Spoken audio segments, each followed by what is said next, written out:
pessoal, estamos aqui hoje para poder tratar de um assunto importantíssimo, que diz respeito à contagem dos prazos em dias úteis nos juizados especiais. Toda vez que a gente toca no assunto contagem de prazo, é um assunto extremamente sensível, extremamente importante para o processo. Imaginem vocês que um equívoco na contagem de prazo para interpor recurso pode levar ao trânsito em julgado da sentença. O juiz proferiu a sentença, o advogado se equivocou no momento de contar o prazo para interpor o recurso, interpôs o recurso intempestivamente, depois do prazo. O que vai acontecer? A decisão vai transitar em julgado. Isso pode definir a sorte do processo. Então, é muito importante que a gente tenha atenção na contagem dos prazos. Bom, mas qual foi a dúvida que surgiu? Será que aquele prazo de 10 dias para a leitura automática das intimações nos processos eletrônicos devem ser contados em dias corridos ou somente em dias úteis? Para responder essa pergunta, a gente tem que ter claro que a gente está tratando de dois diplomas legislativos completamente diferentes e que devem ser interpretados em conjunto, sistematicamente. De um lado, nós temos a Lei 9.099, que regulamenta o processo no âmbito dos juizados especiais. A partir de 1º de novembro de 2018, começou a viger o artigo 12A nessa lei, determinando que os prazos para a prática de atos processuais devem ser computados somente em dias úteis. Então, a gente não vai levar em consideração no cômputo desses prazos nem os sábados, nem os domingos, nem os feriados. Bom, então se eu tiver um prazo para praticar ato processual nos juizados especiais cíveis, eu só vou levar em consideração os dias úteis.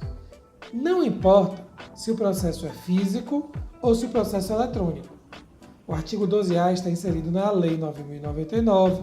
A Lei 9.099 regulamenta o processo no âmbito dos juizados especiais e, quer seja o processo físico, quer seja o processo eletrônico, eu vou aplicar essa lei para a prática dos atos processuais. Maravilha! Só que eu tenho uma outra lei, que é a Lei 11.419 de 2006, que regulamenta especificamente os processos eletrônicos. Vejam, essa lei cuida especificamente dos processos eletrônicos e não se aplica especificamente aos juizados, à Justiça Comum, à Justiça do Trabalho, à Justiça Federal. Se o processo for eletrônico, quer ele tramite nos juizados especiais, na Justiça Comum, na Justiça do Trabalho, na Justiça Federal, eu vou aplicar a Lei 11.419. Então, toda vez que eu tiver um processo eletrônico, eu tenho que aplicar a Lei 11.419. Como é que funciona a intimação no âmbito do processo eletrônico de acordo com essa Lei 11.419? Nos termos do artigo 5º dessa lei, a intimação é disponibilizada num portal próprio do Poder Judiciário e cabe ao advogado acessar esse portal e ler a intimação. A intimação vai ser considerada realizada no momento em que o advogado acessar o portal e realizar a leitura da intimação.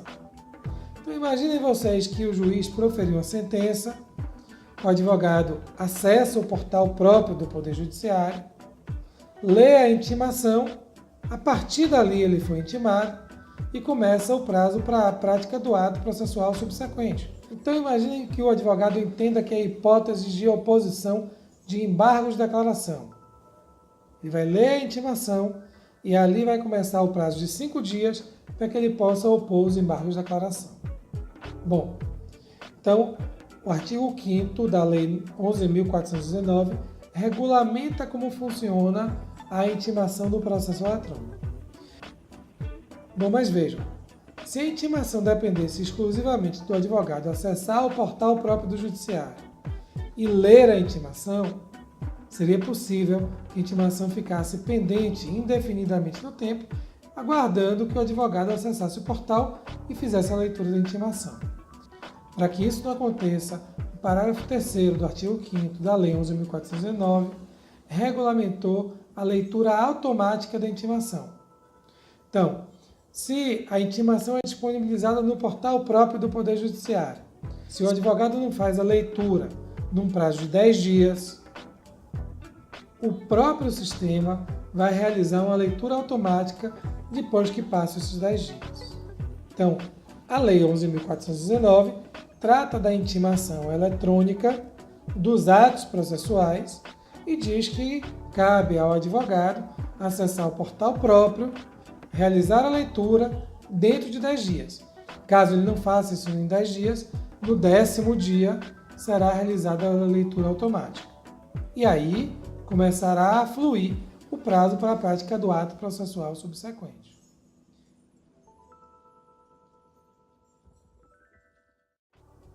A dúvida consiste exatamente na contagem desses 10 dias.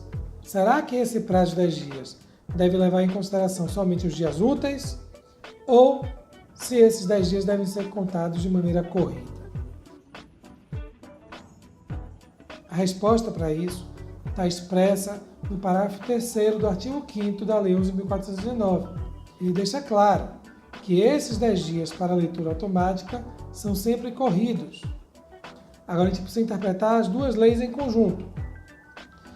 Quando eu tenho um processo que é eletrônico e que tramita no âmbito dos juizados especiais, eu tenho que aplicar a Lei 11.419, que trata de processos eletrônicos, e tenho que aplicar a Lei 9.099, que trata dos processos no âmbito dos juizados, quer sejam eles físicos, quer sejam eles eletrônicos. Se eu tiver um processo eletrônico no âmbito dos juizados, a intimação vai ter que ser feita nos termos da Lei 11.419. Se o advogado acessar o portal próprio do Poder Judiciário e realizar a leitura da intimação, por exemplo, no 3º dia, a partir do 1º dia útil subsequente, vai começar a fluir o prazo, esse sim em dias úteis, por força do artigo 12A da Lei 9.099, para que ele pratique o ato processual que entender que é cabível. Bom, mas se ele não realizar a leitura em 10 dias corridos, no 10º dia corrido, o sistema vai realizar a leitura automática. E a partir daí, no 1º dia útil subsequente, vai começar a contagem do prazo para a prática do ato processual. Agora sim, iniciado o prazo para a prática do ato processual, é que o cômputo é em dias úteis e não em dias corridos. Então, a gente tem que estar muito atento a isso, porque o prazo de 10 dias para a leitura automática não deve ser computado somente nos dias úteis, mas de maneira corrida, de acordo com o parágrafo 3º do artigo 5º da Lei 11.419. Espero que esse vídeo tenha sido esclarecedor, que possa contribuir para o exercício da advocacia, para a boa prestação jurisdicional, sobretudo para esse assunto que é tão sensível para o adequado desenvolvimento do processo judicial, que é a contagem dos prazos. Bom, é isso aí. Até uma próxima oportunidade.